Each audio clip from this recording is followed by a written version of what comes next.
Hey, salut tout le monde, bienvenue à un nouvel épisode de Tire-toi une bûche. Cette semaine, il y a deux trucs que j'aimerais faire différemment.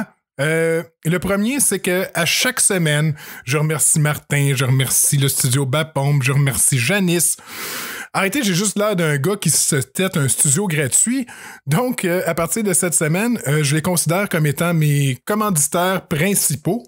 Pour moi, c'est excellent. J'ai l'air de quelqu'un qui est rendu assez big pour avoir des commanditaires.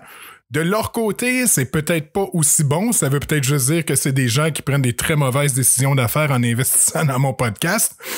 Donc, cette semaine, mes commanditaires sont Martin Levac. Martin Levac, chanteur, compositeur, interprète, prof de drum, personnificateur de Phil Collins. Si vous voulez encourager Martin, vous pouvez le suivre sur sa page Facebook, Martin Levac. Si vous voulez acheter de la marchandise, des disques, des billets, allez sur le site martinlevac.com. Et mon deuxième commanditaire cette semaine est le Studio Bapombe. Le Studio Bapombe vous offre des services d'enregistrement d'albums, de montage, de production.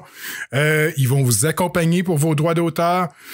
Ils offrent aussi la location de la salle pour des spectacles privés. Si vous êtes un artiste, vous pouvez aussi louer la salle pour présenter votre spectacle et avoir votre public qui vient au studio.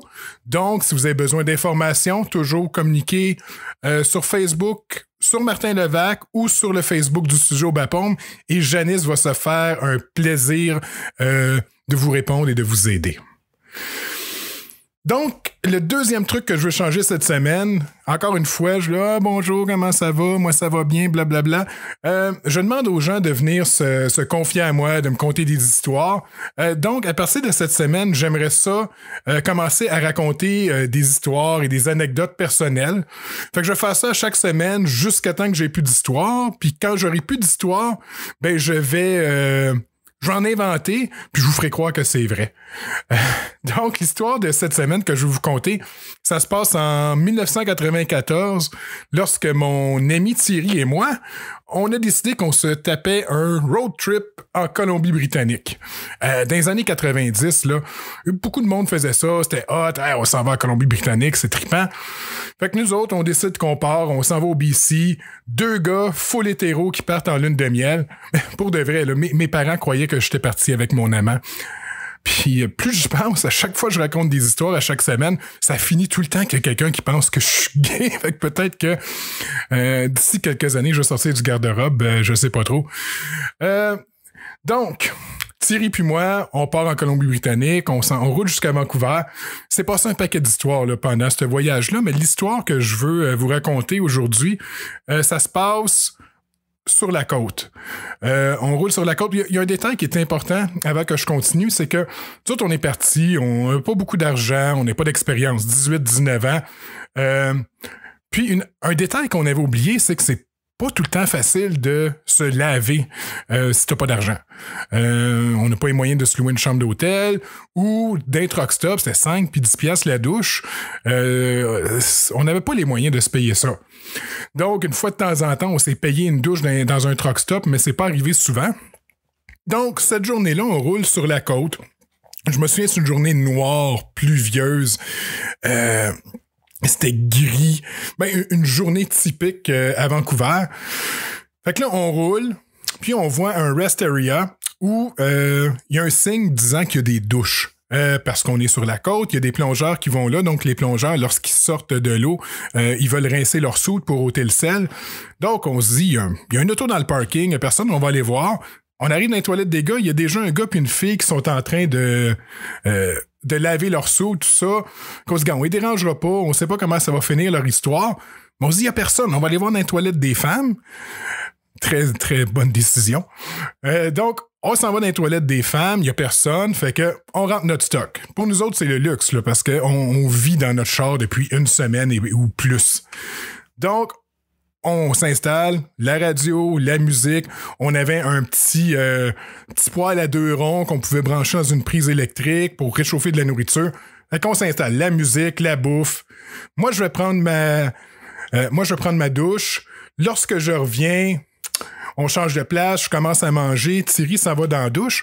Puis pendant que j'étais en train de manger, écouter de la musique ou whatever, je sais pas ce que je faisais, à un moment donné, la porte s'ouvre. Là, il y a quatre dames, environ dans la soixantaine, qui rentrent. Là, ils figent. Là, ils me voient. Là, ils se demandent déjà qu'est-ce qui se passe. Puis entre-temps, il y a mon chum Thierry qui arrive avec une ceinture. Non, c'est une ceinture. Avec une serviette autour de la taille. Ça aurait été vraiment weird qu'il sorte tout nu de la douche avec juste une ceinture autour de la taille. Fait que mon Thierry, il est là avec sa... Lui aussi, il fige. Je vois les quatre madames. Les quatre madames le voient. Là, on sait pas trop ce qui se passe. Là, les quatre se mettent à crier en même temps. Ah! Là, je savais... Sur le moment, je savais pas s'il criait parce qu'il voulait que Thierry continue à se déshabiller ou s'il était pas content de nous voir là, mais d'après moi, c'est la deuxième option parce que l'autre chose qu'ils ont fait après, tout en continuant à crier, ça se poussait, ils sont sauvés puis ils sont partis. Je pense que ce qui nous a sauvés de nous faire arrêter par la police cette journée-là, c'est qu'à cette époque-là, il y avait personne qui avait des cellulaires. Ben oui, je pense qu'il y avait juste les big shots qui se promenaient avec leurs grosses valises là, quand les cellulaires pesaient 25 kilos. Donc, on a été chanceux. On a juste pacté notre stock puis on s'est sauvés assez rapidement. Donc, c'était ça. C'était mon histoire de cette semaine. La journée où Thierry puis moi, on a effrayé 4 dames d'un certain âge dans un rest area en Colombie-Britannique. Donc, l'épisode de cette semaine, j'ai reçu Janice Bédard. Donc, Janice, qui est la conjointe de Martin Levac et qui est productrice aux productions de La Petite Pomme, est venue nous parler de son cheminement, comment qu'elle est devenue productrice, qu'est-ce qui l'a mené à là, jusqu'à aujourd'hui où elle et Martin réussissent à vivre de la musique et de la production. J'ai eu beaucoup de plaisir à enregistrer avec Janice. On a beaucoup ri. Donc, j'espère que vous allez avoir autant de plaisir que moi à écouter. Donc, je vous souhaite une bonne écoute. À la semaine prochaine. Au revoir.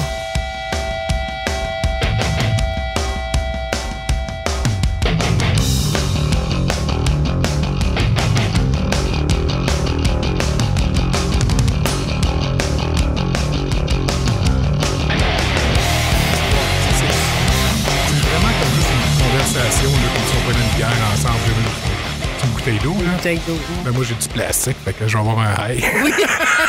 Attends, je vais aller m'en chercher. Ouais, vas-y sur le plastique. Yeah. OK, mais quand tu veux. Ouais, c'est quand tu veux, mais OK. Mais merci, Janice. Bienvenue chez toi. Bienvenue à Tire-toi une bûche. Merci de l'invitation. C'est vraiment gentil d'avoir pensé à moi. Ah oui, mais t'as tellement vécu plein d'affaires, t'as fait plein de métiers pour te rendre aujourd'hui où ce que t'es. T'essayes-tu de me dire que je suis vieille? Non, okay. Ça, je laisse ça à ma femme. Oui. Chacun notre job. Oui, je suis partie de loin pour en arriver là. Ouais. Aujourd'hui, tu es ta compagnie de production, mais principalement, tu t'occupes juste de Martin. Oui. J'ai voulu m'occuper de d'autres artistes qui m'allumaient, que j'avais envie de travailler avec eux autres. Mais finalement, ma façon de travailler avec Martin, on est vraiment une équipe qui fait qu'on a un but, puis qui fait qu'on c'est par là qu'on s'en va, puis c'est comme ça qu'on travaille. Ben ça s'ajustait pas nécessairement avec d'autres.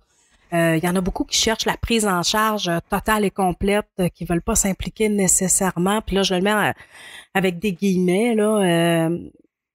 C'est ça, ils veulent une prise en charge, ils veulent avoir une paye, mais pas beaucoup d'investissement humain ou en temps ou mettre de l'eau dans leur vin. Fait que ça a fait que je vais passer mon tour puis je vais me concentrer juste sur Martin puis juste sur nos projets à nous autres. Là.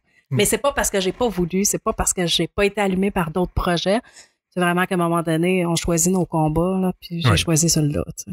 OK. J'ai choisi Martin. C'est un bon choix. Attends, j'ai prêché pour ma paroisse, là. Ouais. Mais pour te rendre là, je connais un petit peu votre histoire, là, mais... C'était pas prévu dans mon plan de match. En même temps, avec le recul, je dis c'était pas prévu, puis c'était aussi prévu. Moi, j'ai rencontré Martin, j'avais 15 ans. Il y en avait 17 en secondaire 5, puis on s'en allait vers le cégep. Puis on s'était dit, on va aller à Jonquière en technologie des médias là-bas. Les deux. On s'en allait là-bas, puis finalement, On s'est séparés. Fait qu'on n'est pas, on a pris chacun notre bord. Moi, je suis pas allée au cégep, ça m'intéressait pas. Je suis rentrée tout de suite sur le marché du travail. Martin est allé au cégep. Fait que j'ai été détournée d'un certain côté, mais je suis revenue par la porte en arrière 20 ans plus tard, 30 ans plus tard. Ouais, j'étais pas guérie pour ça. J'étais pas guérie pour grand-chose, en fait. Je savais pas dans quoi m'en aller. Je savais pas qu'est-ce qui m'allumait. Ce que je savais, c'est que je voulais des enfants. C'était à peu près c'était à peu près la seule chose que je savais. C'était ta certitude, c'est que tu voulais des enfants. Ouais, c'est ça. Puis le reste... Le reste, ben, c'était à l'avenant, tu sais. Fait que finalement, je suis rentrée à l'Auto-Québec, j'avais 19 ans. C'était à des bons salaires, puis c'était pour un été. Moi, j'avais reçu ma lettre de l'Auto-Québec qui disait on retient pas votre candidature. Ça, c'était genre le 22 juin. Puis le 23 juin, je recevais un téléphone disant on aurait un contrat pour vous à l'Auto-Québec. Est-ce que ça vous intéresse? Puis je fais ben oui, je suis sur le chômage, je vais. Fait que c'était supposé être un été, puis finalement, c'est allé d'un été à un automne, à un hiver, à un autre été, etc. Puis je suis restée là de 93 à 2007. Quand même, en ayant mes 2 enfants là-dedans. Puis moi, j'étais surnuméraire. Fait que c'était ça qui était intéressant pour moi parce que je me promenais de contrat en contrat. J'avais pas un poste fixe permanent. J'étais pas comptable ou j'étais pas au service des postes ou je me promenais dans tous les départements. Fait que ça a fait que j'ai pu justement aller voir comment ça fonctionnait, un système postal dans une grande compagnie. J'ai vu le paiement aux gagnants. Ça a été des contrats que j'ai beaucoup aimés, là. Remettre des chèques aux gagnants. Quelqu'un qui vient de gagner 50 000, là. 100 000, 200 000, c'est excitant. Tu sais, il sait pas quoi faire avec ça. Il nous raconte comment il l'a appris. Après ça, je suis allée travailler à TVA avec la poule aux œufs d'or. Ça aussi, ben, c'était le contact humain qui était intéressant de voir le monde qui gagne en direct, l'œuf, la poule. Tu sais, on regarde ça dans nos salons, tu dis, la poule aux œufs d'or, c'est cucu, c'est quétaine, tu sais. Mais sur place, ça change des vies, ça amène un paquet de bonheur. Puis c'était des équipes le fun. Je veux dire, on était en marge de l'Auto-Québec, on était en marge de TVA. Fait que je me suis promenée comme ça pendant 14 ans. Puis qu'est-ce que tu faisais, Poule?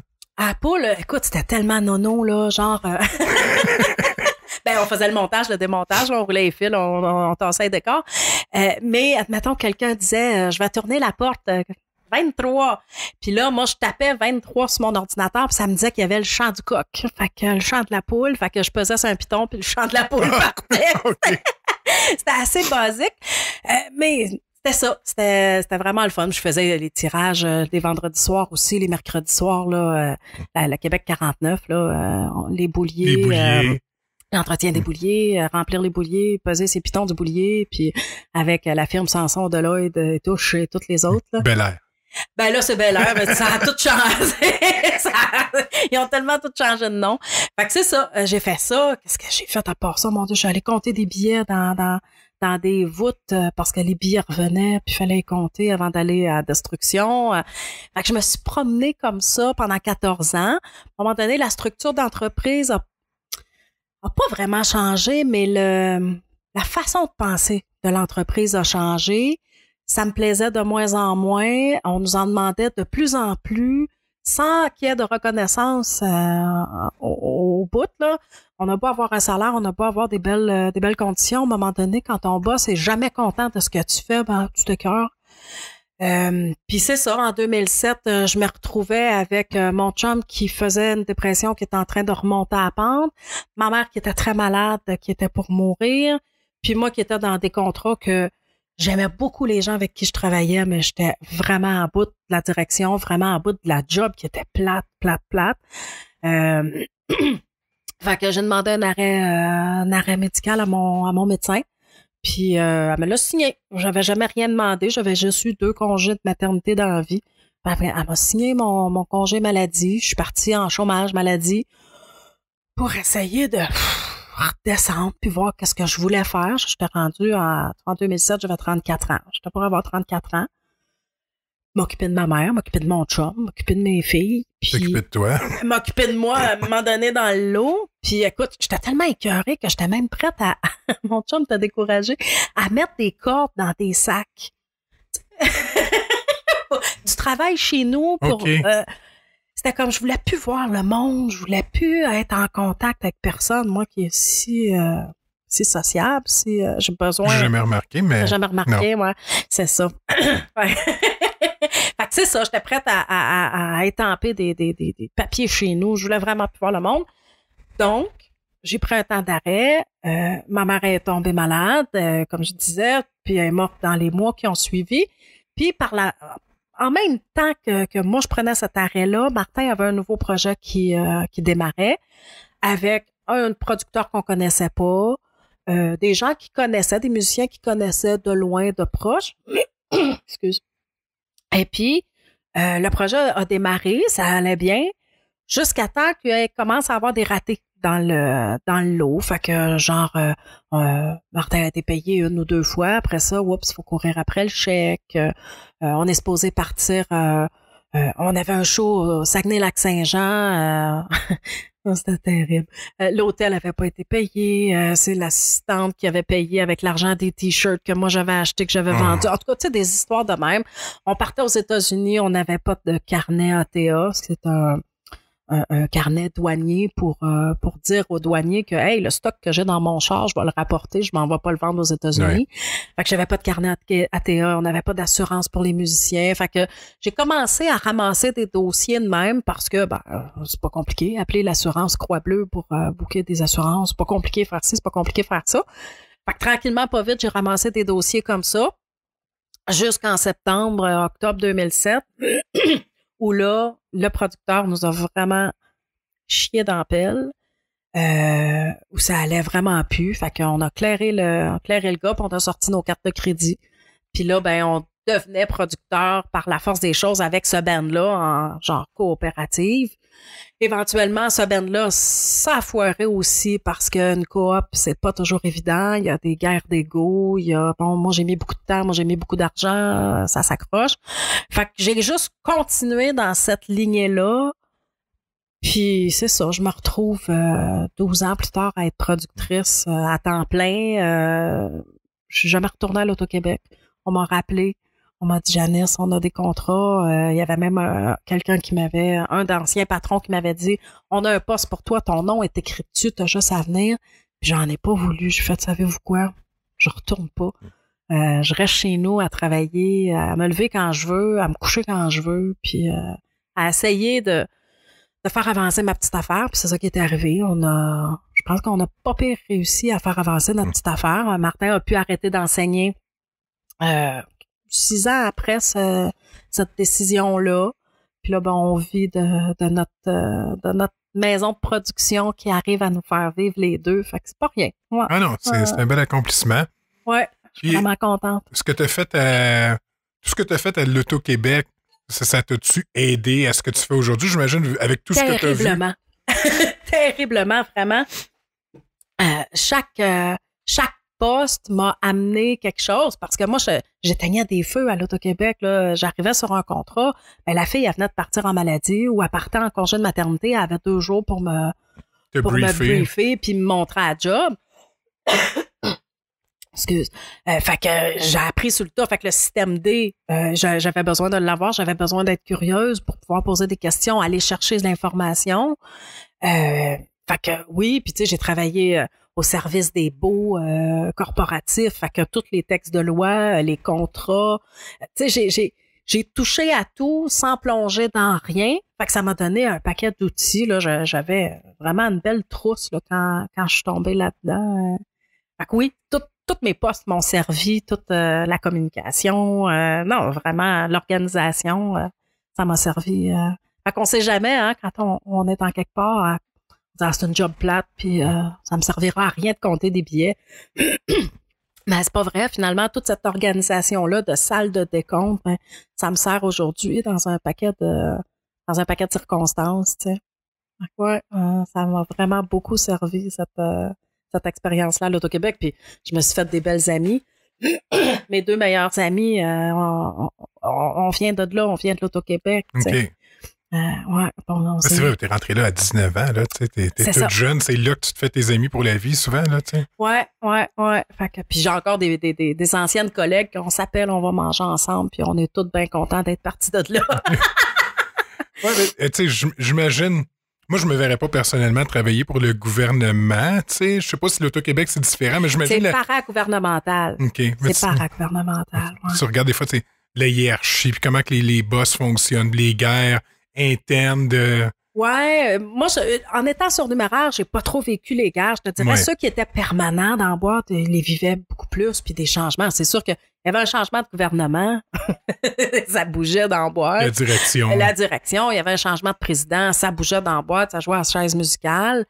Moi, ça m'a pas vraiment touché. C'était vraiment la façon de penser de l'entreprise puis c'est pas spécifique à l'Auto-Québec, là. Ça s'est vu dans toutes les grandes entreprises au Québec dans les 20 dernières années où on en demande toujours plus, puis on en donne toujours moins, là. Puis je t'avoue qu'à un moment donné,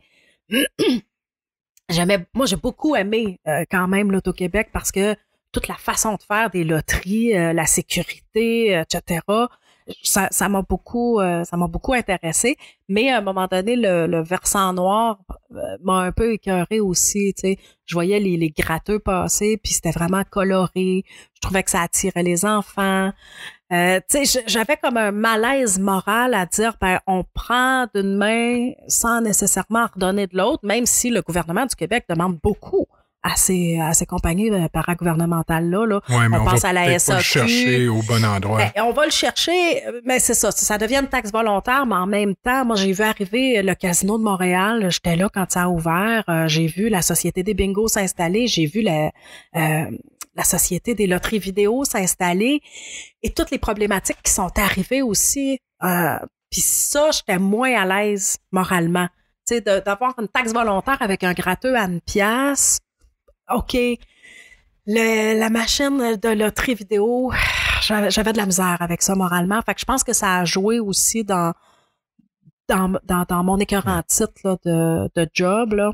Parce que je veux pas souvent, tu sais, les machines de vidéo poker se retrouvent dans des petits bars de quartier, miteux, c'est pauvre, tu sais. Fait que j'avais comme un peu de misère à dire, ben mon salaire vient de là, tu sais, d'exploitation de la misère humaine. C'est gros peut-être ce que je dis, mais c'est un peu ça, puis j'avais un peu de misère avec ça. Là.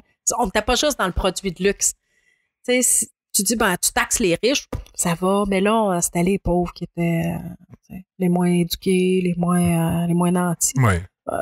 Puis c'est ça, tu sais, en même temps qu'au niveau de la publicité, c'est toujours intéressant de dire, OK, qu'est-ce qu'on va faire publicitairement pour aller chercher l'argent, pour aller chercher quelque chose? Je le sais, je le vis, là. Comment je fais pour vendre mon show? Comment je fais pour vendre mon T-shirt, mon disque, faut que je trouve des façons que ce soit intéressant, tu sais. Mais en même temps, faut pas abuser de la personne qui va sortir son 5$, 10$, 20$, 50$. Ouais. Puis ça, j'avais plus de misère. Ça, vraiment, ça devenait problématique dans ma tête, là, de faire ça, tu sais. Tu parles de tollé ou de malaise. T'étais-tu là encore à l'époque où il parlait de déménager le casino avec le Cirque du Soleil? Le bassin pile. Ouais. Oui. C'était un super projet. En quelque part, ce projet-là de bassin pile, c'était vraiment intéressant. Mais t'allais t'implanter exactement là où il fallait pas, tu sais. Fait que c'est le genre d'affaires où j'étais mitigée. C'est comme, ouais, un super projet. C'est incroyable. Ça va être vraiment le fun. Mais de l'autre côté, tu dis, ben voyons, c'est pas vrai. T'as pas de conscience sociale pour t'en aller, Christophe Colomb, directement dans Pointe-Saint-Charles, Saint-Henri. Là. Ça avait pas de bon sens, tu sais. Fait que j'étais contente quand ça n'a pas marché finalement. Mais moi, j'ai vu les plans, c'était beau, là. C'était affiché dans les bureaux. Puis c'était un super projet, tu sais. Puis j'ai vu arriver le casino, ça aussi. La décriminalisation du casino, là, ça avait fait toutes les manchettes, puis tu sais, c'était une belle patente, le casino, puis c'était supposé être de luxe, puis t'arrivais là avec ton habit, puis ta grande robe, puis ça n'a pas été trop long qu'ils ont laissé tomber ça, puis qu'on arrivait en jeans, pas en t-shirt, tu sais. Ouais. Fait que c'est ça. C'était brun, je trouvais. Tu sais, c'était vraiment brun. J'étais là une fois dans ma vie au casino. That's it. Un boss qu'on a fait une bonne année. Il nous avait sortis là-bas, on était mangés au restaurant, un des restaurants du casino, on était joués. J'ai jamais remis les pieds là, mais je peux te dire, je suis ressorti de là, j'étais rendu chez nous, j'entendais encore les machines à boules dans ma tête. Ah, ça doit être terrible quand tu travailles là. Ça doit être terrible. Quand c'est arrivé les casinos, ils nous offraient, aux gens de l'Auto-Québec, on avait priorité pour aller appliquer sur des postes. Puis les gens qui appliquaient puis qui étaient passés en entrevue, qui avaient les postes, avaient 6 mois pour décider s'ils aimaient ça ou pas. Puis je sais pas, là, j'avance à un chiffre, mais moi, de ce que j'ai vu, c'est genre 80% des gens qui sont allés travailler au casino qui sont revenus à l'Auto-Québec parce qu'ils disaient, bon, salaire égal, oublie ça, là, le bruit, le stress, l'argent, la surveillance, c'est tout un monde. C'est tout un monde, vraiment. Puis tu sais, là, aujourd'hui, j'y vais en tant que productrice de spectacle quand on va au casino du Lac-Lémy à Gatineau. Puis je vois de l'autre bord, tu sais, les coulisses, etc. Puis je suis bien contente d'être partie de là. Je travaillerais pas là. Vraiment, je travaillerais pas là. Ah non, comme je te dis, on dirait que c'est fait pour te rester dans la tête, là. C'est fait pour t'abrutir. Oui. Ouais, ils ont beau dire le contraire, là. C'est fait pour t'abrutir, ça, c'est le... Non, tu vois pas le temps passer. Tous tes sens sont complètement... moffé, atténué, tu sais, c'est vraiment ça, là. Ouais. Puis ça pue. Mon Dieu, que ça pue. Comme je te dis, ça doit faire 17-15 ans, la seule fois que je suis allé là, fait que... Ah, c'est ça, c'est pas dans mes activités. Je sors pas là au casino, moi. Vraiment pas. Non. Fait que là, maintenant, t'es sorti de là. Là, maintenant, tu vis la vie d'artiste, la tournée. Ouais, ben là, on vieillit, fait que moins de tournées. T'en fais moins aussi. Plus des allers-retours, on part en rien, tu sais. C'est important, en tout cas, ce que j'aime surtout dans ma job, c'est la rencontre avec les gens, tu sais. Moi, en quelque part, je suis super solitaire dans ma job. Tu sais, je suis toujours devant mon écran pour tout planifier. Mais les soirs de show, c'est que je rencontre les gens qui ont écrit à Martin, qui suivent Martin sur sa page, qui suivent la communauté, qui suivent les VIP. Ça, là, c'est ma paye, puis c'est le fun, puis j'aime ça. Puis rencontrer les diffuseurs. Trippe sur Martin. Ouais, ben je te dirais, c'est parce que Martin trippe sur le monde, tu sais. Fait que... il leur en donne, fait que... Ouais, fait que ça se complète. Tout le monde tripe sur tout le monde, finalement. Non, mais c'est le fun, ça. Mais tu sais, je veux dire, je suis la page de Martin, je suis la communauté, tu sais, c'est une belle gang, là. Vraiment. Puis, tu sais, on rencontre d'autres artistes. Des fois, Martin fait des shows avec d'autres artistes du milieu. Puis, il y en a qu'on a rencontrés qui disaient, moi, je réponds pas à personne qui m'écrivent sur Facebook, là, puis je réponds pas au courriel, puis je réponds pas à rien, tu sais. Voyons, tu te coupes d'un paquet de richesses, pas monétaires, humaines, puis lui, il dit, ouais, mais j'ai peur des freaks, j'ai peur des... Puis ça nous est jamais arrivé. Je pense que c'est arrivé une fois qu'on a bloqué quelqu'un sur Facebook parce qu'il était vraiment intense. Je pense que la personne était surtout intoxiquée. Fait que quand elle s'intoxiquait, elle partait sur des délires, puis Martin recevait des pages de messages qui avaient ni queue ni tête. Puis à un moment donné, il partait dans la nature, on n'entendait plus parler pendant 1 semaine, 2 semaines, 3 semaines. Fait que ça, à un moment donné, on l'a bloqué. Donc on n'a pas besoin de ça dans nos vies. Mais sinon, les gens qu'on rencontre, là, sont fins en maudit, puis ils sont le fun, puis ils ont toutes sortes de métiers, puis ils ont toutes sortes d'expériences, puis... c'est précieux, là, puis ils nous suivent, puis ils nous suivent de projet en projet, puis de ville en ville. Moi, j'ai vu, je pense à Normand, qui est venu jusqu'au Nouveau-Brunswick pour voir un show, qui est venu à Amqui pour voir la pré-prod de 1985, tu sais. Lui, il dit, moi, je vais vous suivre n'importe où, sauf à Montréal. Mais, il aime pas le trafic. Il aime pas le trafic, mais c'est précieux, ces gens-là, puis qui en parlent, ça devient des super ambassadeurs, là, qui... Vraiment, eux autres, Martin, c'est à la vie, à la mort, là, puis ils en parlent, puis ils partagent les affaires, puis, tu sais... Que ce soit le côté Phil Collins ou le côté auteur, compositeur. Oui, vraiment, ils vont le suivre dans toutes ces affaires, tu sais. Ils nous ont backés 3 fois dans des campagnes de sociofinancement, fait que ça, c'est pas rien non plus. Non. Tu sais, c'est des subventions qu'on n'a pas besoin d'aller têter ailleurs, puis qu'on n'aurait pas de toute façon, de par notre structure d'entreprise. Fait que c'est précieux. Je trouve qu'on est à une belle place là, dans notre vie. Tout le cheminement qu'on a fait, ça n'a pas été facile, ça n'a pas été rose, ça n'a pas été drôle, mais on a grandi là-dedans pour arriver là. Puis, mon Dieu, j'ai l'impression qu'on fait juste profiter. de ce qu'il y a de beau là, qui nous arrive. T'sais. Les efforts que vous avez faits, tout ce que vous avez appris. Ouais. Maintenant, vous. Toutes les prises de conscience, toutes les prises de conscience, parce que quand on a ouvert, après le fiasco, après notre producteur véreux, puis la barre était pognée dans la fan, Martin, il me dit. C'était vrai. C'est parce que Martin, la semaine passée, a dit exactement la même affaire à propos de cet événement-là. C'est pour te donner une idée, il y en avait partout de la merde. Ça a presque donné. Ça, il y en avait partout, ça avait pas de bon sens. Puis c'est ça, tu sais, mon chum c'était fini, là. Lui, il retournait à travailler à l'école, puis il arrêtait tout, tu sais. Moi, je capotais. C'était l'héritage de ma mère que je venais de mettre sur sa tête. J'avais réservé des salles, de la publicité, tout le kit. Puis lui, il me disait, non, c'est fini. Moi, je fais plus de musique. Je grinçais des dents, tu sais. Fait que tout ça, le cheminement productrice, mais en couple, d'équipe, qu'est-ce qu'on veut, comment on le veut. On a travaillé fort. On a travaillé vraiment fort. Puis de là où on vient aussi. Où on est né pour un petit pain, puis c'est les parvenus qui font de l'argent, puis c'est les parvenus qui réussissent. Ça, c'est dur à enlever. Là.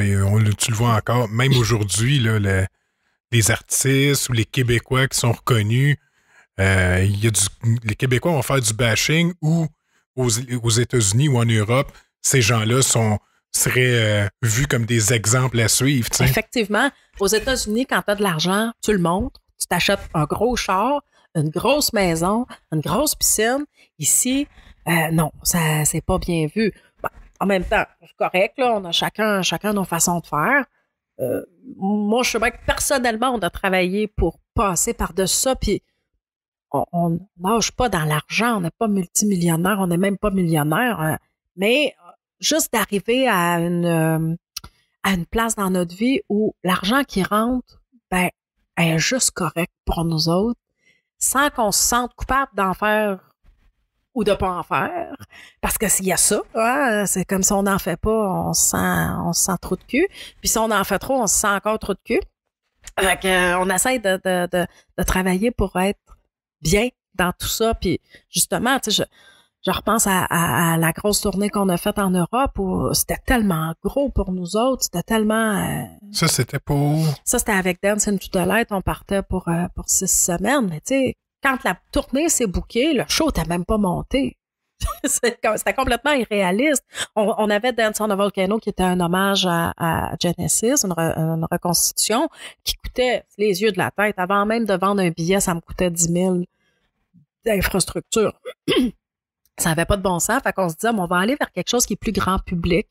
Fait que Phil Collins est plus grand public que Genesis. C'est très ciblé pour rock. C'est ça. Tu sais, surtout, là, c'était 82. C'était comme le changement de Genesis du prog vers le pop, mais c'était pas encore tout à fait pop. Fait que c'est ça. On a dit, OK, on va monter un show Phil Collins qui va financer Dance on a Volcano. Finalement, on laisse faire le financement, on va juste continuer de Dance into the Light. Fait que ça, c'est en janvier 2009. Fait que là, on roulait les 2 shows.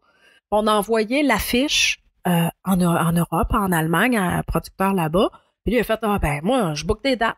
Fait que janvier 2010, février 2010, vous en venez. Mais le show, Martin avait juste l'affiche. On n'avait pas les tunes. On savait pas si les musiciens étaient pour nous suivre.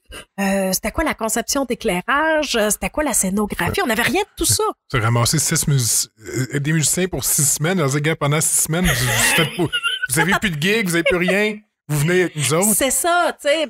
Finalement, c'était les mêmes musiciens que Dance on Volcano qui ont accepté de nous suivre, qui ont embarqué dans Dance into the Light puis qui étaient bien contents, eux autres, qu'il y a une tournée qui se book, tu sais. Mais c'était tellement angoissant tout ça parce que et moi et Martin, là, c'était nous autres qui étaient au bat. Tu sais, Martin avait fait des tournées partout dans le monde, mais c'était pas lui qui était au bat. Lui, on lui disait, t'arrives à telle heure à telle place, puis t'embarques dans le char, dans le truck, dans l'avion, dans le train, puis on est parti.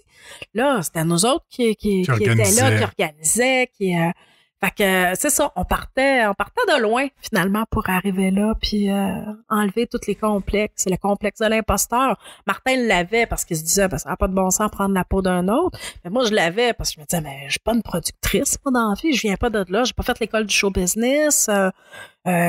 Beaucoup de gérants d'artistes ou de producteurs qui sont des anciens musiciens, des anciens chanteurs. Qui se retrouvent diffuseurs aussi, qui se retrouvent propriétaires de salles de spectacle ou directeurs de salles de spectacle. Moi, j'avais aucune expérience là-dedans, là. Fait que j'appelais ceux qui étaient les plus fins dans notre entourage. OK, mais ça marche comment, là? La SOCAN, la SODRAC, la SOPROC, l'UDA, la GMMQ, je veux dire, je tombais dans un monde, là, complètement inconnu, là. Fait que c'est ça, fallait dépasser toutes nos peurs, fallait dépasser tous nos complexes d'imposteurs pour arriver à dire ben oui, OK, c'est ça qu'on fait dans la vie, nous autres. T'sais. Puis on a le droit d'être là. Puis on est reconnu par nos pères. T'sais. Fait que ouais. Ça t'a pris combien de temps, mettons, t'adapter du moment que t'as dit OK, je fais ça, jusqu'à temps que tu commences à maîtriser puis à être à l'aise? Je te dirais, tu vois, j'ai commencé en 2007. Je te dirais que jusqu'à notre première résidence au Capitole, là, 2011, là, ça a été comme moi, 4-5 ans de essais, erreurs.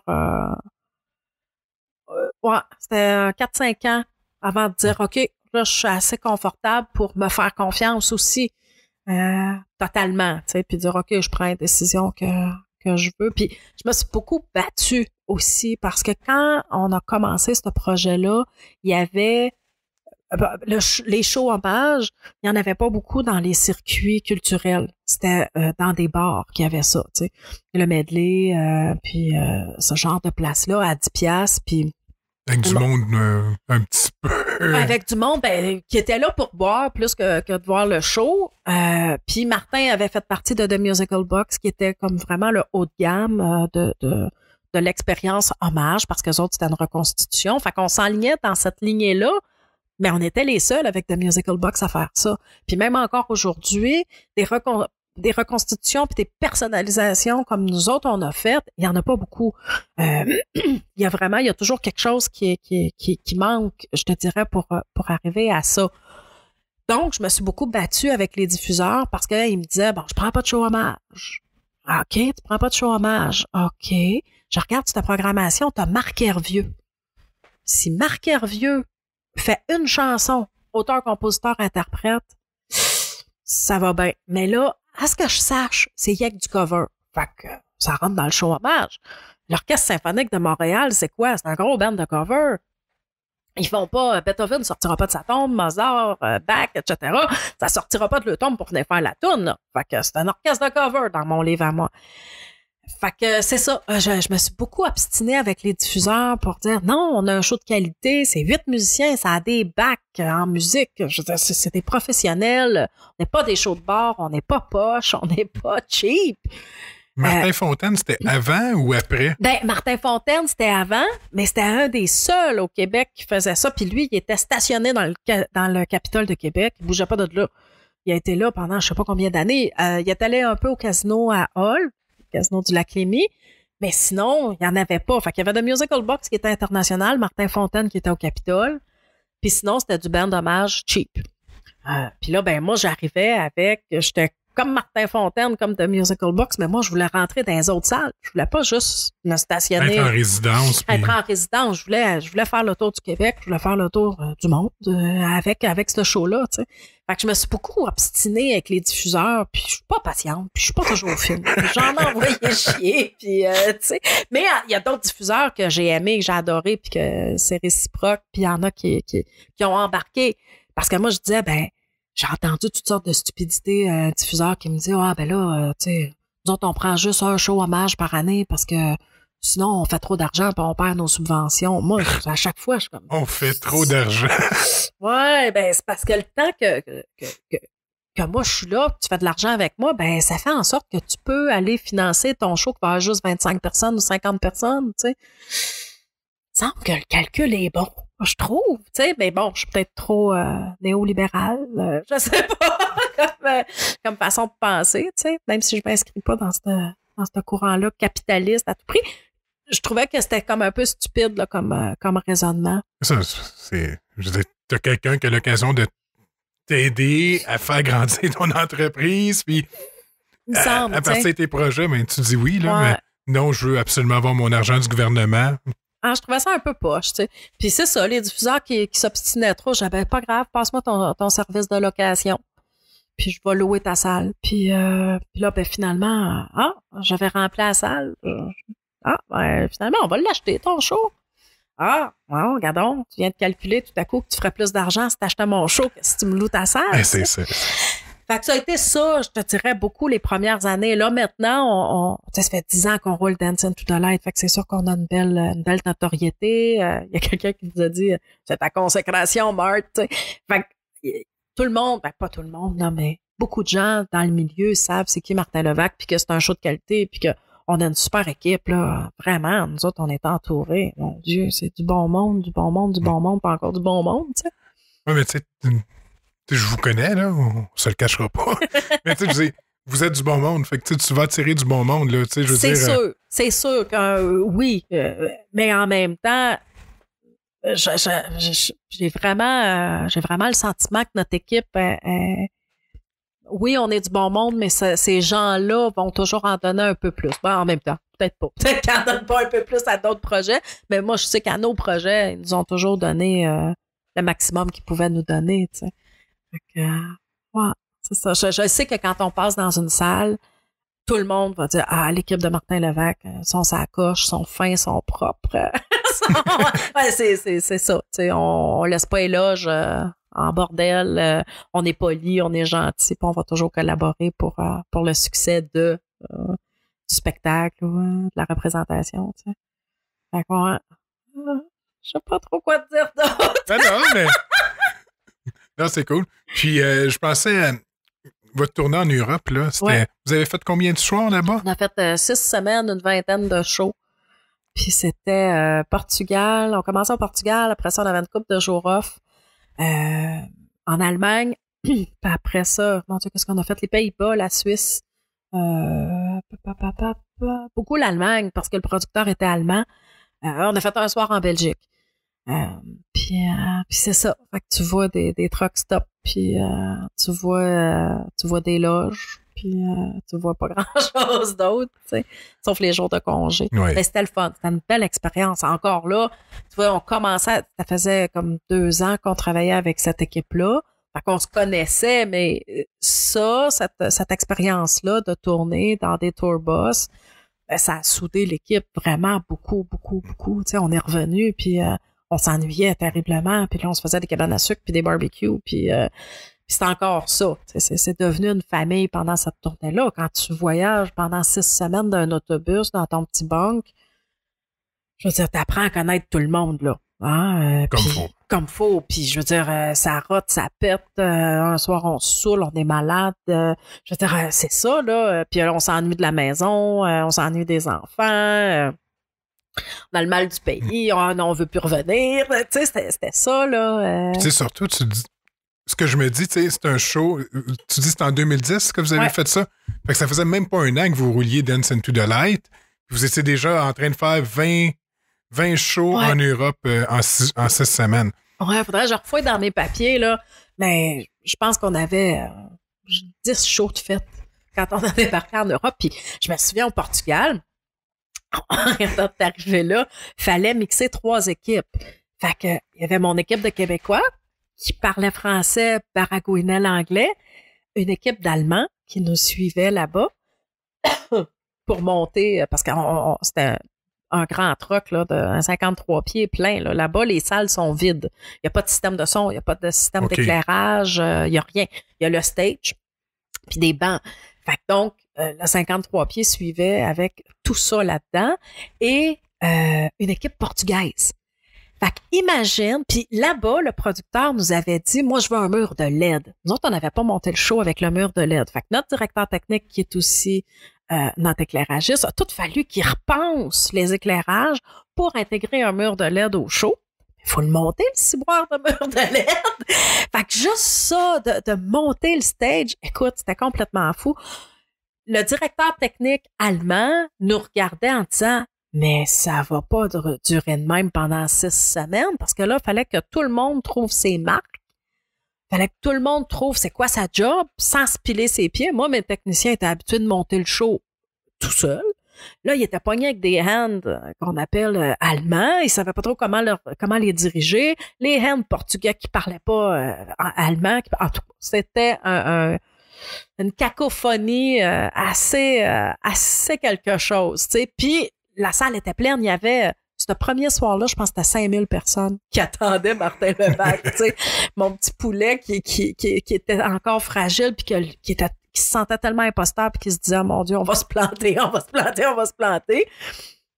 Et le lendemain, c'était 2500 personnes à Porto, tu sais. Il nous a claqué une crise d'angoisse de la mort, de la muerte, parce que c'était trop. Je veux dire, les gros shows de télé au Portugal le matin, là, c'était genre l'équivalent de Salut, bonjour. Fait que, tu sais, on a débarqué de l'avion. Il avait mal donné les heures, fait que personne nous attendait à l'aéroport.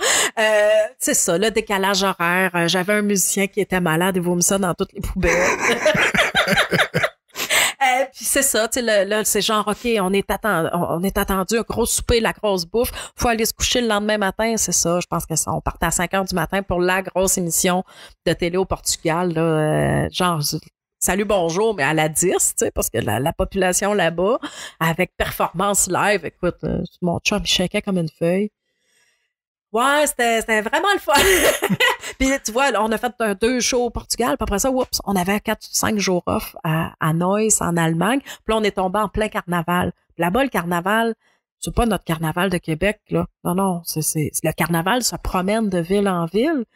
Fait qu'on suivait le carnaval de ville en ville, puis là-bas, tu bois dans les rues. Fait qu'écoute, des beuveries, on en a vu, on se faisait garocher des bonbons, des chars allégoriques.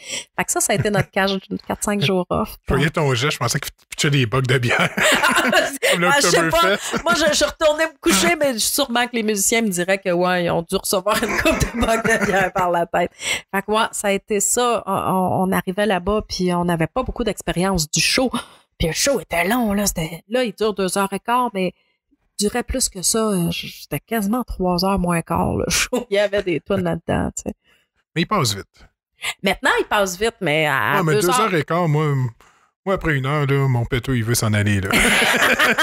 C'est pour ça qu'on vous fait lever. C'est ça. Non, mais je l'ai vu, il a passé vite, le show. Tu te rends pas compte que c'est 2h15. Ouais, c'est vrai que ça passe vite, mais là, c'était 2h45. Fait que, non, c'était quelque chose. C'était une belle expérience, mais c'est ça, les journées étaient longues, surtout pour les techniciens. Nous autres, on était quand même assez gâtés. On se levait quand on se levait. Les techniciens étaient premiers à se lever. Fait que, tu sais, l'horaire, là, c'est bon, ben, OK, le show fini, on rembarque les petits, on prend notre douche, parce qu'il n'y a pas de douche dans un tourbus. Fait qu'il faut que tout le monde se soit lavé avant d'embarquer dans l'autobus. On roule de nuit. On se réveille dans une autre ville, devant une autre salle. Les techniciens se lèvent à 8 heures. Commence à monter la salle, puis le déjeuner n'est pas prêt parce qu'on avait des cuisiniers qui nous suivaient. Ça, c'était vraiment cool.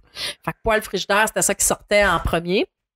Eux autres commençaient à faire cuire les déjeuners, les petits œufs, les bacon, etc.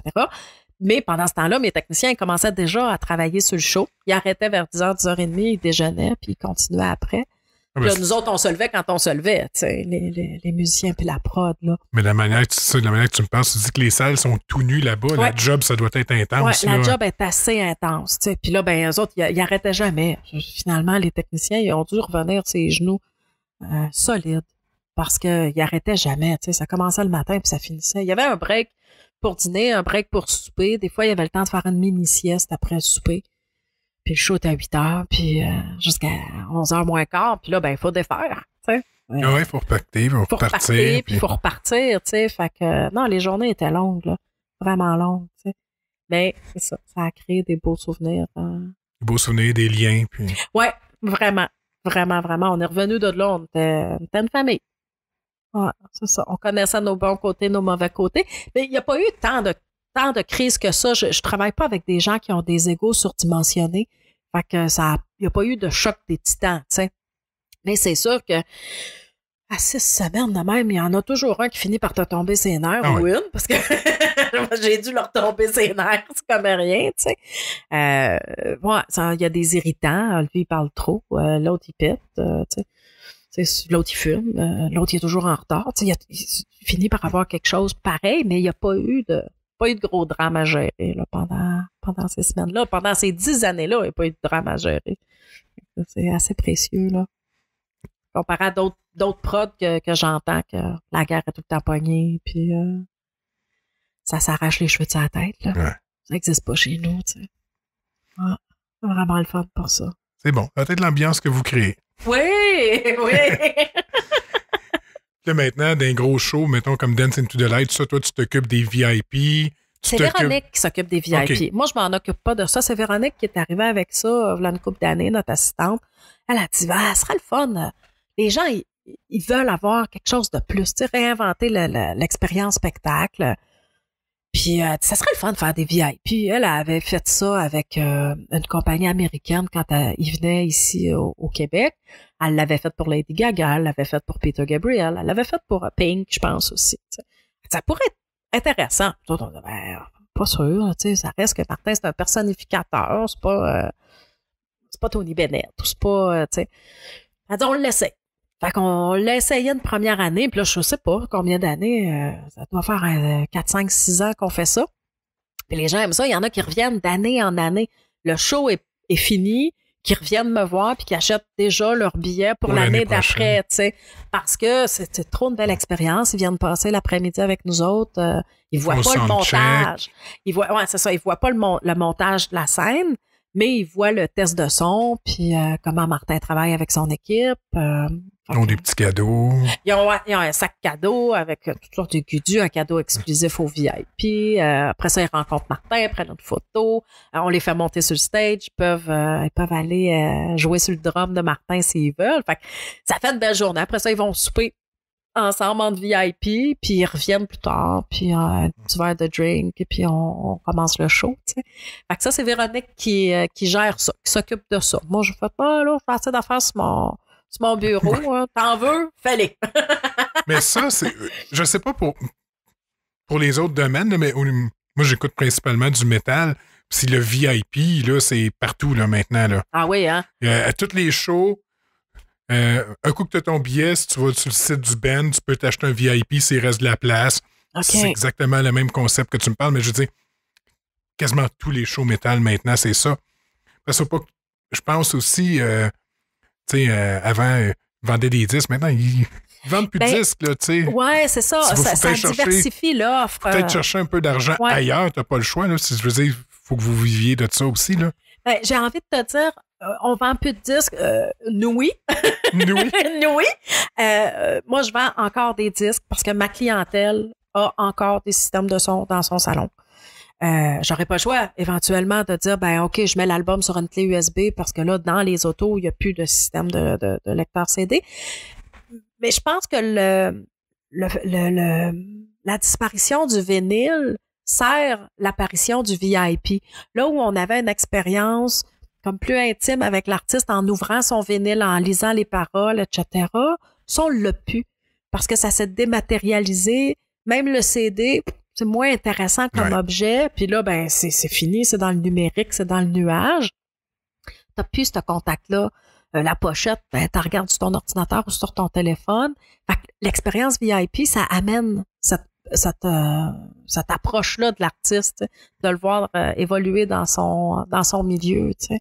Puis on a envie de ça, on a envie d'être proche de nos artistes, puis de réaliser qu'ils sont humains, puis qu'ils sont comme nous autres, tu sais. Oui. Fait que je pense que, puis oui, ça diversifie l'offre aussi. On s'en cache pas là que pour mon VIP, c'est de l'argent que je peux distribuer, qui fait en sorte qu'on peut fonctionner, puis qu'on peut offrir des billets encore assez à des prix raisonnables. Ouais, c'est ça, parce que nous autres, une grosse équipe, c'est 14 personnes, fait que c'est sûr que c'est pas donné. Je peux pas faire des billets à 15$, là, oublie ça. Non.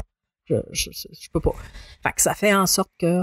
Tu vas chercher ailleurs. Je regarde aussi je sors plus souvent, là, mais dans les shows que je vois, la merch est rendue extrêmement chère. Là, tu vas avoir un T-shirt que tu vois au travail, il va te coûter 50$. Là. Oh mon Dieu, c'est du vol. Oui. Oh oui, carrément, là. Moi, la dernière affaire, j'ai acheté ça, c'est ce hoodies-là. Puis, gars, ça fait 4-5 ans, je le porte tout le temps. Il m'a coûté 60$. Mais il valait. Oui, lui, il Ok, valait, mais parfait. j'avais du choix entre un T-shirt transparent à 40$ ou un hoodies de qualité à 60$. Je vais me prendre le hoodies, là, tu sais. Ah. Ben, c'est ça. Moi, je trouve que ça, c'est du vol. J'ai toujours toujours le souci. Faut pas que ça coûte trop cher. Faut que ce soit le juste prix. Tu sais, nous autres, on a des T-shirts, on a des sacs. J'ai eu des tasses. Il en reste juste 4. Je les vois là, sur le comptoir. Mais en même temps, les gens en veulent. Ouais. Moi, ils veulent payer, ils veulent des affaires. Il y a quelqu'un qui me dit, ce serait le fun des bijoux Martin Levac. Voyons, des bijoux Martin Levac. Attends, c'est quoi, des drums qui te pendillent aux oreilles, tu sais? Ben, les gens en veulent, ils veulent ramener ça, ils veulent ramener l'artiste chez eux, ils veulent ramener l'expérience, ils veulent la ramener. Des DVD, combien de fois qu'on me demande le DVD du show, tu sais? Puis je leur dis, mais c'est l'expérience à vivre. Vivez-la complètement pendant 2h15, puis vous allez repartir, là, ça va vous repasser dans la tête, vous allez entendre la chanson, puis vous allez revivre le moment que vous avez vécu. Ils veulent le DVD, ils veulent le ramener chez eux, ils veulent... Vous avez des DVD? J'ai pas de DVD de Dancing to the Light. On a fait un DVD de 1985, mais pas Dancing to the Light. J'y ai pensé. Il y avait quelqu'un qui m'avait approché qui me disait moi je tripe Phil Collins, j'ai vraiment envie de filmer votre show. C'était un honnête prix qu'il me faisait, mais le prix du tournage, plus il y a beaucoup de salles au Québec qui pour tourner chez eux, tu dois payer un surplus. Un droit. Fait que là, je me dis le prix de location plus un prix de tournage, plus le prix de l'équipe de tournage, plus les droits à payer avant même que ce soit printé. Fait que tu sais, j'ai 2h15 de musique. Mettons que je botte à 1h30, ben c'est quand même 20 tournes peut-être à payer les droits avant même que ce soit printé. Fait que ça a commencé à faire beaucoup d'argent immobilisé à la même place pour peut-être, je sais pas, 500 DVD, tu sais. Fait que ça valait pas la peine, là. 2 colonnes de chiffres, ça valait pas la peine du tout. Parce que je me disais, on va faire ça c'est notre dernière année, on va avoir un souvenir. Mais non, j'ai reviré de bord quand j'ai vu les coûts. Fait que pas de DVD. Il y a un livre souvenir. Il y en a 100 copies. Oui. Puis ça s'arrête là. C'est des photos. Puis tu fais plus de vinyle. Fait que... Puis je fais plus de vinyle parce que ça coûte cher aussi, Caroline. Je sais, vinyle petit tirage, là, c'est très, très dispendieux. Puis là, tu vois, comme Visible Jazz Touch of Genesis, c'était 500 minimum. C'est combien de boîtes j'ai encore? C'est tellement what de vinyle là, tu sais. Faut y déménager. Faut les amener ces gigs, ça s'abîme. Tu sais, là, nous autres, dans un souci écologique, on n'a pas voulu mettre de pellicule plastique dessus. Ben, à force de frotter l'un sur l'autre, ben, ça s'abîme. Ouais. Fait que je peux plus le vendre le prix, plein prix. Je suis obligée de botter mon prix. Fait que, ouais, c'est pas... Je sais, j'ai tellement essayé de vous convaincre. Là, je sais, mais non. 6, pour 6, ça aurait été vraiment le fun, mais... Ça n'a pas de bon sens. Puis tu vois, il y a une autre compagnie qui a ouvert. Je pense que c'est toi qui m'avais donné l'information. À Burlington, en Ontario? Ouais, mais tu sais, ça me revenait à 30$ la copie. Je dis, ça n'a pas de bon sens. Je peux pas. Moi, je me sentirais mal de te vendre une copie, même à 40$, pour faire un profit dessus. Ça n'a pas de bon sens. Non. Il faut tout retravailler le son parce que c'est pas la même façon de travailler le son pour un vinyle que pour un CD. Fait qu'il fallait que Martin rentre en studio pour refaire les... Non, à un moment donné, là, ça n'a plus de bon sens, tu sais. Ça n'a plus de bon sens. Alors, au moins, je lis votre vinyle, fait que... Oui, c'est ça. Contente-toi, là, de Visible Jazz Touch of Genesis. Écoute la landrette pas à l'envers. Ouais, c'est ça. Fait que de la merch. On aime ça. Mais en même temps, moi, c'est ça. Je mettais... Où je la mets, ma merch? Je sais plus où la mettre. C'est là que tu rencontres le monde vraiment, toi? C'est là, oui. Au stand de merch, là? À un moment donné, c'était... les premiers temps, c'était moi qui vendais.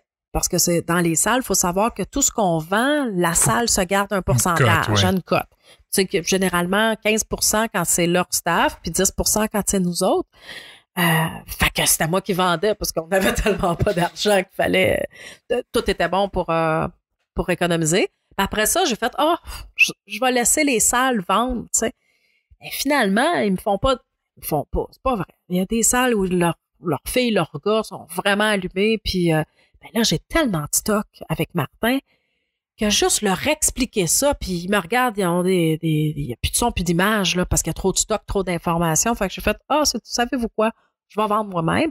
Fait que partout où je peux, où je suis là, quand mon état de santé puis la route me le permet, je suis là puis je vends, puis c'est là que je rencontre le monde, puis c'est ça qui est le fun, tu sais. Le monde vient nous voir, puis ça fait 3, 4, 5, 10 fois, 20 fois que je vois Martin, tu sais. Puis il y en a qu'on le sait pas, qu'on connaît pas parce que ils sont plus discrets, ils écrivent pas sur Facebook ou ils viennent pas au studio Bapom voir les shows. Puis là, ben, tout à coup, ils aboutissent de même, puis ils ont vu le show. Il y en avait une à Drummondville encore, ça faisait 10 fois qu'elle avait vu le show. Si vous sortez d'où? Vous faites pas partie du club privilège. C'était la première fois que je te rencontrais. C'était la première fois qu'elle venait nous voir à la table puis prendre une photo avec Martin. Fait que c'était vraiment, je trouve ça le fun, tu sais, de rencontrer les gens puis d'avoir leur input puis de savoir qu'est-ce qu'ils ont aimé, qu'est-ce qu'ils ont moins aimé.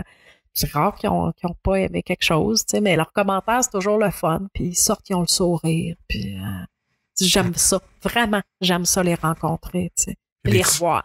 Puis il y a des petites madames qui cherchent le beau Martin. Oui, les petites madames qui cherchent le beau Martin puis qui se collent dessus. Puis, tu sais.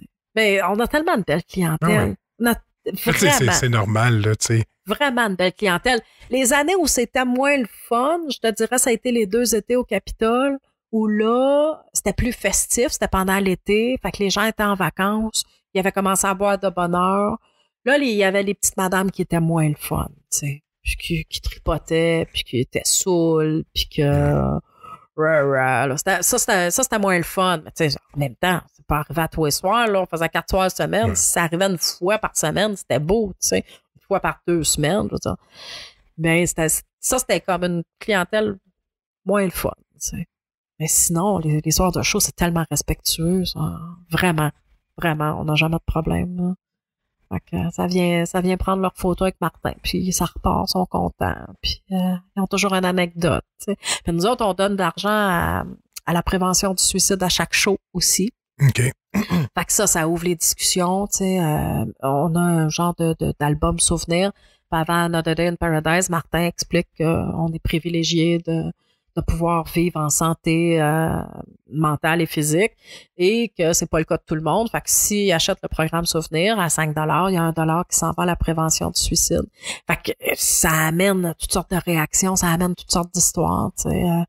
Il y en a qui sont vraiment, vraiment touchants. Je me souviens d'une madame à Valleyfield qui est tombée d'un bras de Martin en lui disant que elle n'était pas supposée être là parce que elle avait prévu de s'enlever la vie, puis que finalement, elle avait son billet, puis elle est venue, tu sais.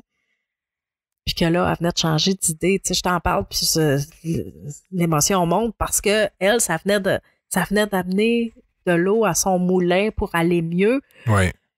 Puis Martin, il a fait promettre d'y écrire. Puis il a été en contact un bon bout de temps avec cette madame-là, à prendre des nouvelles, puis pas la coacher parce que c'est pas le bon mot, mais juste dire, tenez-vous le coup, qu'est-ce que vous faites pour vous? Puis à un moment donné, genre 1 an après, on était en campagne de sociofinancement, puis je suis retombée sur les messages de cette dame-là parce qu'on réécrivait à tout le monde qui avait écrit à Martin pour leur dire que la campagne était là. Puis je suis retombée sur cette madame-là. Puis j'ai pris 2 minutes pour dire, hey, on veut de vos nouvelles, qu'est-ce qui se passe? Puis là, écoute, elle avait rencontré quelqu'un, elle s'était fait plein de nouveaux amis, elle pensait à elle prenait des cours de toutes sortes, elle avait changé de job. Je veux dire, c'était une autre madame, là, complètement différente. Wow. Ouais, ça, c'était hot, ça. Tu sais, je t'en parle, puis c'est comme moi, on a ce pouvoir-là quand on se plante sur un stage. Puis elle, ça a changé sa vie, puis d'autres, tellement d'autres, tu sais, que leur mari s'était suicidé la semaine d'avant, le mois d'avant, l'année d'avant, le fils, bon, etc.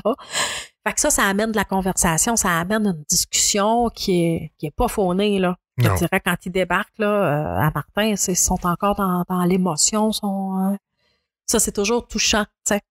Puis, tu vois, Martin, il voulait pas sortir. Les premiers temps qu'on faisait des shows, tout le temps de Turn It On Again, Dance on a Volcano, il voulait pas sortir après les shows. Puis moi, je disais, non, ça serait le fun que tu viennes. Il y a du monde qui demande à te voir. Il y a du monde qui veulent te rencontrer. Puis c'est question de respect. Respect pour les gens qui se sont déplacés pour toi. Tu sais, ta job, elle finit pas quand le rideau tombe. C'est pas vrai. Je pense que tu leur dois ça, d'être là. Puis les autres, ils ont tellement reçu qu'ils veulent te donner aussi. Puis ils disent, ben voyons, je suis pas Phil Collins. Puis je trouve ça ridicule. Puis je dis, non, les gens voient le travail est en arrière de ton personnage de Phil Collins. Tu vois Martin, tu sais. Ouais.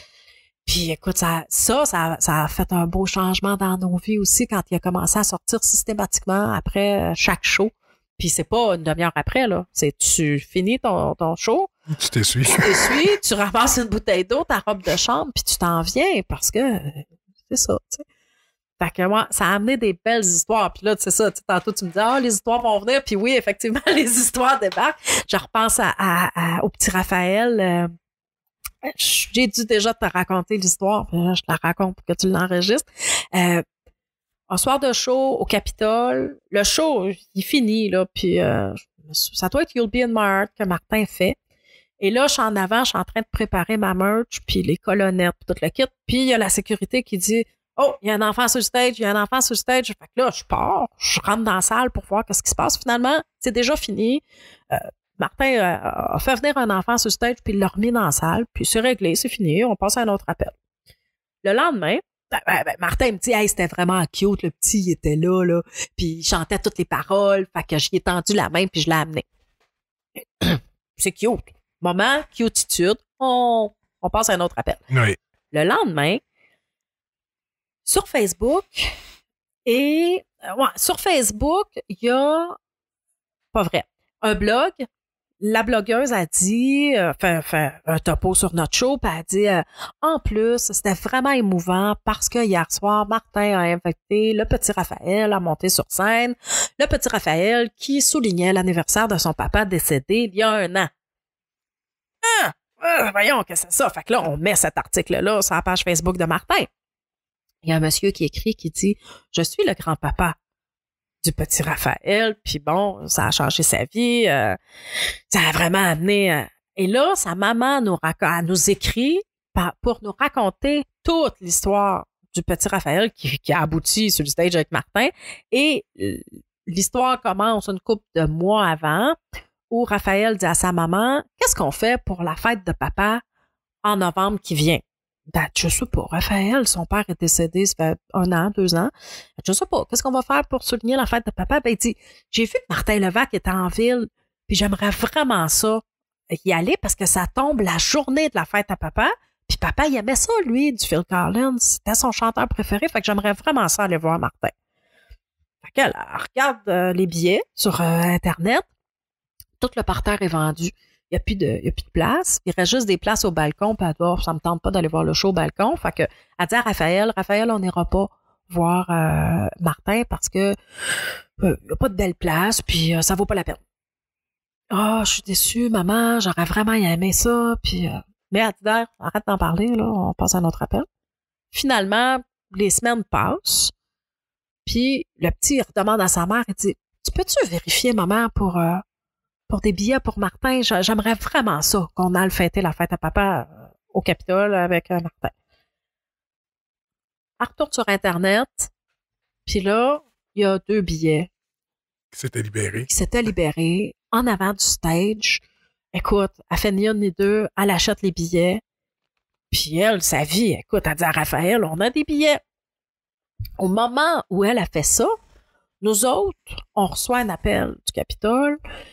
Puis là, je rentends à Anne qui est tellement mal à l'aise, qui est la fille en charge de la billetterie, qui me dit, Janice, on a eu une erreur. Il y a quelqu'un en formation qui a libéré tes billets VIP. Fait que on sait pas trop. Là, quand ils ont voulu aller rebloquer ces billets-là, ils étaient vendus. Fait que je suis un peu en pump, mais bon, je me dis, on a toujours le même constat, on ne perd pas des vies, là. On vend des shows, tu sais. Fait que là, j'appelle Véronique, dans tes VIP, il y en a 2 qui ont été vendus, c'est une erreur. Est-ce que ces billets-là avaient été réservés? Parce que Véronique, elle, quand elle reçoit une commande de VIP, elle dit, ben, vous allez avoir telle place. Elle me réécrit, elle dit, hey, on est chanceux, il n'était pas encore vendu, fait que bon, c'est bien plate, mais qu'est-ce que tu veux? 2 VIP de moins. 2, ben, on va y mettre ailleurs, tu sais, on va bloquer d'autres billets ailleurs. Ça reste de même jusqu'au soir du show où Martin voit le petit Raphaël qui chante toutes les paroles, qui le fait monter sur scène. Là, ça reste pas là. Là, je raconte, moi, j'envoie un courriel à toute ma gang avec ce résumé-là. Vous savez, le petit prout d'hier, blabla. Et là, Véronique a dit, attends, ça n'a pas de bon sens, Janice, cette histoire-là. Je t'envoie une photo, là. Dis-moi ce que t'en penses. Elle m'envoie la photo, tu vois Raphaël et Martin qui est à genoux devant en y tenant la main, qui est en train d'y chanter You'll Be in My Heart. Et en haut de l'épaule de Raphaël, il y a un spot blanc. Il y a quelque chose de lumineux. Elle me dit, son père était là. Je dis, ben Véronique, là, c'est peut-être pas son père, il y a peut-être un spot. J'envoie la photo à notre éclairagiste, Martin Boisclair.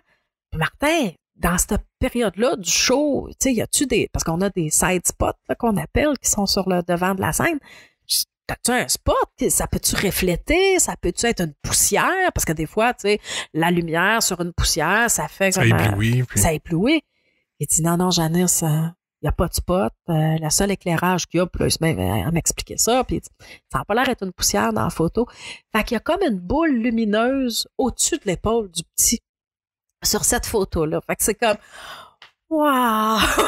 C'est déjà qui a réussi à avoir les billets au moment où l'autre a fait une erreur, que le petit gars, il dit, hey, on peut regarder encore? Tu sais, c'est vraiment là, toute la synchronicité de cette histoire-là. À chaque fois, ça me fait comme, oh, mon Dieu, il y a quelque chose de plus grand que nous autres, là. C'est clair. Je sais pas comment l'expliquer. Je peux pas dire que c'était Dieu. Je sais pas. Mais il y a quelque chose là, au niveau des énergies qui était fascinante. Puis, un an plus tard, Véronique, par l'entremise d'amis, a fait demander une photo à Phil Collins autographiée pour le petit Raphaël. Puis elle la reçoit pas. Elle réécrit, puis la fille, elle dit, ben pourtant, elle est partie, elle a dû se perdre dans le courrier, je t'en envoie une autre. Elle renvoie une autre photo à Véronique. Véronique la fait suivre au petit Raphaël pour sa fête. Et la photo est arrivée la journée de la fête de Raphaël, le 21 mai. Fait que tu sais, tu dis, il était supposé recevoir la photo genre 6 mois avant. Mais non, les circonstances ont fait que c'est la journée de sa fête qu'il a reçu la photo signée par Phil Collins. T'sais. Fait que ouais, moi, je suis toujours flabbergastée par ce genre d'histoire-là où tu dis, il y a quelque chose de plus grand, là, tu sais. Comment ça se fait que ça arrive, ce genre d'histoire-là? Ouais. Quelque chose, hein? Oui, vraiment. Je pense qu'on va terminer là-dessus. On va terminer, c'est trop beau, hein? Bien. Pour vrai. Ah, c'est ça. Fait que c'était l'histoire du petit Raphaël. Excellent. Puis, fait que toi, c'est les productions La Petite Pomme. Les productions La Petite Pomme.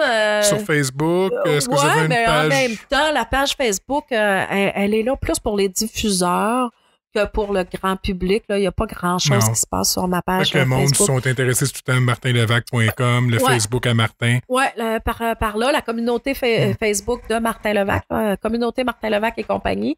Ça, ils peuvent me trouver là-dessus. Le Facebook du studio Bapaume où vous annoncez vos shows que vous faites ici au studio. Le studio, la page Facebook de Martin, la page Facebook du studio, puis la communauté. Je pense que avec tout ça, là, vous pouvez me rejoindre facilement si vous avez quelque chose à me conter. De toute façon, je mettrai les liens aussi dans la description du podcast. Super, merci. Et merci beaucoup, Janice. C'est vraiment le fun, Denis. Oui, tu vois, ça a bien été, on a du fun. J'avais pas de quoi parler, mais tu vois, toujours quelque chose à dire avec toi.